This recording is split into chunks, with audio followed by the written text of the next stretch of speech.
are any restrictions placed on its own carriers by preventing EU carriers from operating intra-UK flights as well.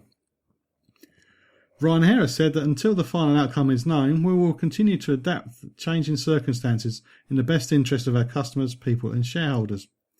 The carrier has previously hinted that it is ready to scrap its intra-UK flights rather than establish a new UK-based subsidiary to comply with new regulations.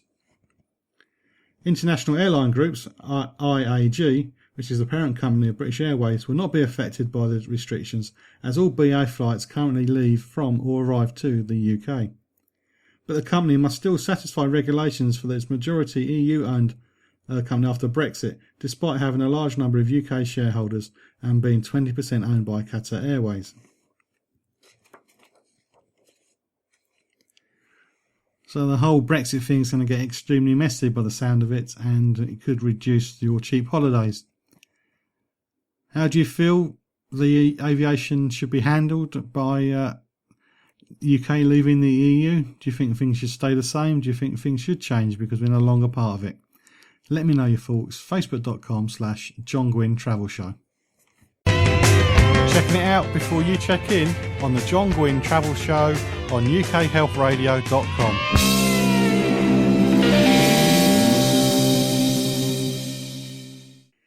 The Association of Leading Visitor Attractions, ALVA, has revealed its members' visitor numbers for 2016, which saw an average increase of 7.2% on 2015 visitor numbers to UK attractions. 66,938,947 people, which is more than the total population of the UK, visited attractions in London, and therefore it's no surprise that the top 10 of most frequently visited UK attractions were all London-based.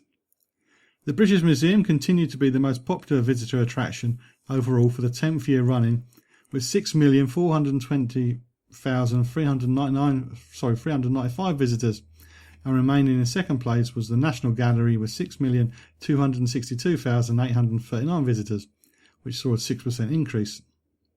Tate Modern was in third place, which saw 5,839,197 visitors.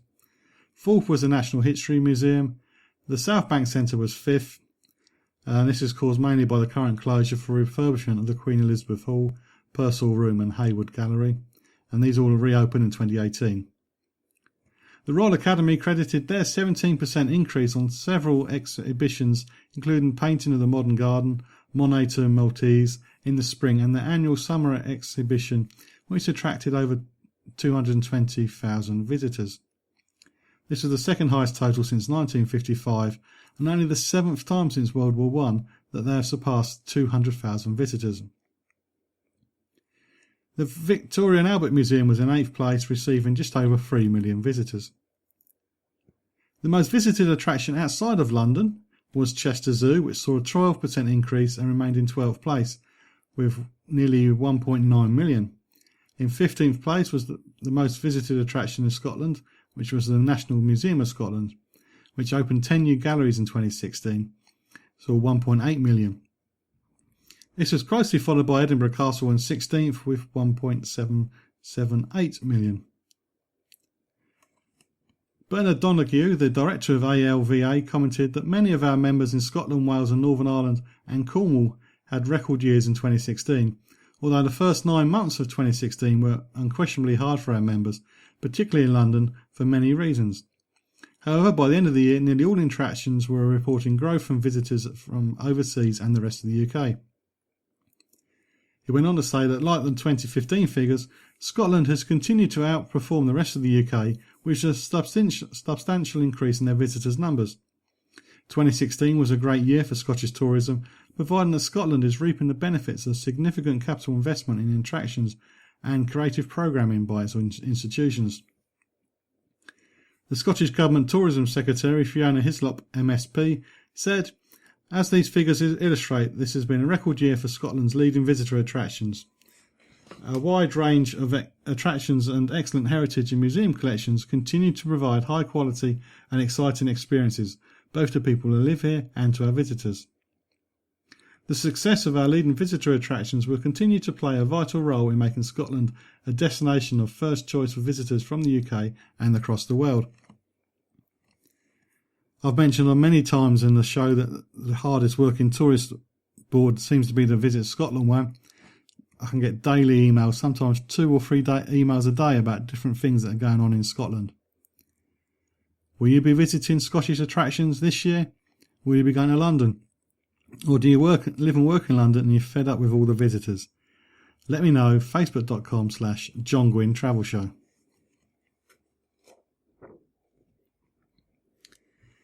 And talking of attractions, here's a new one for you might be interested in.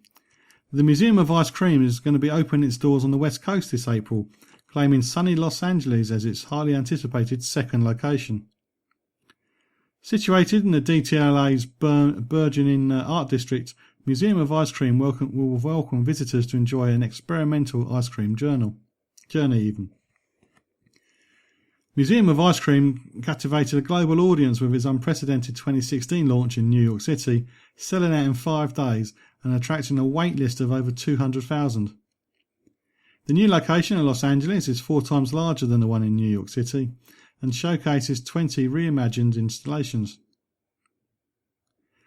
Interactive highlights include a banana split comprised of 10,000 bananas, a mint glow house, a room dedicated to California, a melted popsicle jungle and more. The iconic swimmable sprinkle pool returns with over 100 million sparkles that were custom designed and produced for the Museum of Ice Cream. Come hungry, as the museum's new signature ice cream creation is sure to surprise and delight. The museum has curated the best selection of ice cream for all to enjoy. Throughout its residency, the museum will showcase on rotation the one scoop of the week from coveted creameries in California, including McConnell's, Salt and Straw, Cool House, Ex Cuisinart, and Cream. Additionally, there will be a special mochi ice cream tasting from Mo. Dove Chocolate brings a taste of their silky smooth chocolate to everyone. Discover a golden chocolate and receive a winning promise to take home. There are even more chances to win in the museum. You can claw your way to prizes from Lolly in the Rainbow Sherbet installation. To heighten the olfactory and taste experience, the museum worked with the scientists at International Flavours and Fragrances to develop ice cream-inspired scents and flavours. All these experiences lead to the unveiling of over 30 new shoppable ice cream products, including custom sprinkles, scoopers, Kadimar ping pong table and more. The Museum of Ice Cream will be open from April the 22nd until the 29th of May from 11 a.m. until 10 p.m, Wednesday to Monday. Tickets include 2 curated ice cream testings and surprise edible treats. As a fan of ice cream, I wouldn't mind doing that myself, but as a vegan, there'd be nothing there for me probably. But anyway, if you're in LA between April and May, try and put the Museum of Ice Cream on your must-do list.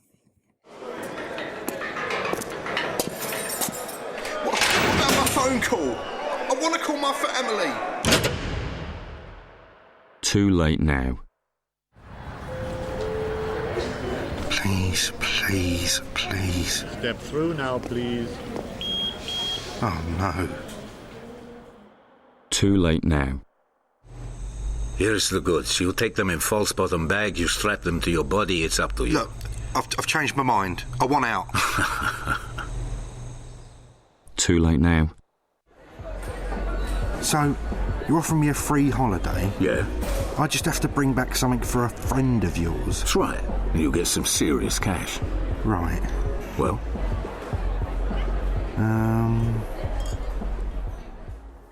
Not too late. Don't get talked into trafficking drugs. Once you're in, the British government can't get you out. Don't throw your life away. You're listening to The Travel Show with John Guinn on ukhealthradio.com. Are you one of these people who uses social media an awful lot when you're away at holiday or on a day trip or even eating? I know I don't use it enough, and part of my journalism training I have to use it more often and I find it very alien, but anyway, some people are well into this sort of thing.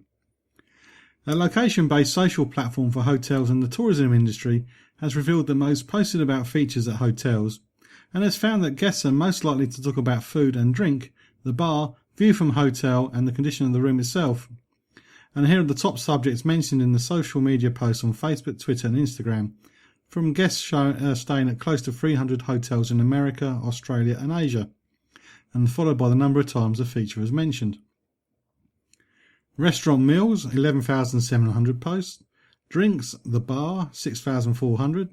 The view from a guest room, 4,000. Key room features, condition of the room, 3,000. And number 5, the pools and swimming in it, 2,800 posts. Surprisingly, you may feel that hotel staff was mentioned only 800 times. The arrival at the airport, the hotel was just 500 times. And the gym was just over 300. The data covers guest social media posts from across 291 properties in major cities and destinations across the countries I mentioned, and were compiled during the period of 1st of January to the 1st of March 2017. The founder and CEO of Local Measure, the company that compiled the data, said, "Our findings confirm the industry's growing conviction that the hotel stays are, more than ever, technology-enabled social experiences, with guests more interested in sharing their experiences, food, beverage, the bar and the view from the room, than focusing on the standard property amenities such as the gym, physical arrival and even guest services." If you're tweeting about a hotel, what do you tweet about? What do you Facebook about? I do food because I always make sure there's plenty of decent vegan food before I get there. There's no point going somewhere if you're not going to be able to eat. But anyway, what about you? What do you share? If you can, what's the most popular tweet, Facebook post you've ever done about a hotel?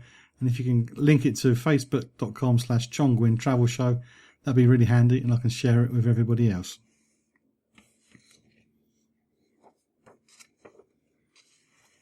Now on to ships, and you know my least favourite travel experience ever was a cruise, but it wasn't with this cruise company. When Caribbean Princess debuts from a 2-week multi-million-dollar renovation on April the 6th, Princess Cruises will have completed its largest food and beverage innovation to ever take the place during a dry dock, and guests will delight in 7 new onboard dining destinations. The new dining options aboard the Caribbean Princess include World Fresh Marketplace. This is replacing Horizon Courts on Deck 14.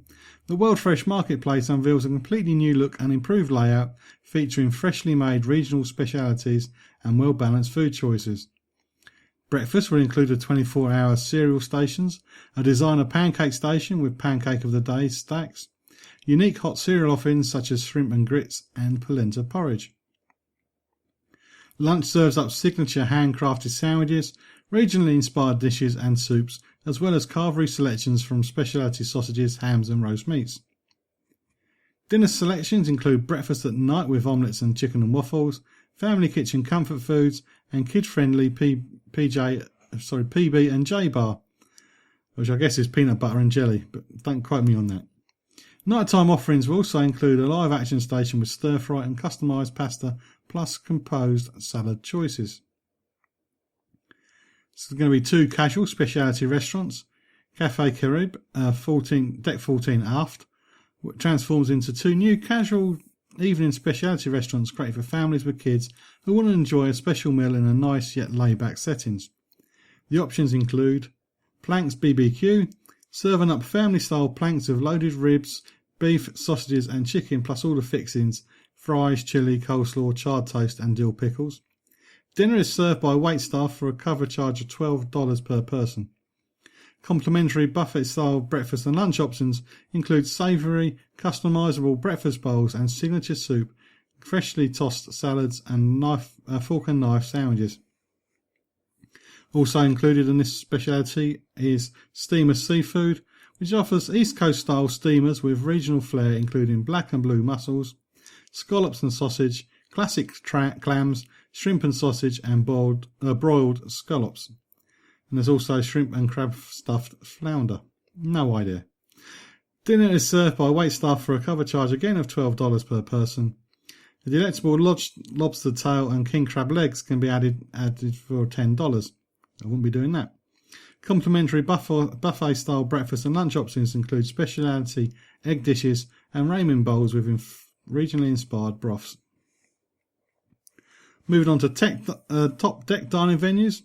4 Princess Top Deck outdoor dining offerings will be revitalised, renamed and enhanced. And this includes the Salty Dog Grill, which used to be known as the Trident Grill if you've been on the boat before. Guests can indulge in the Ernesto burger, voted #1 burger at sea by Cruise Critic, from Chef Ernesto Uchamichara. I got that well wrong. As well as signature Princess burger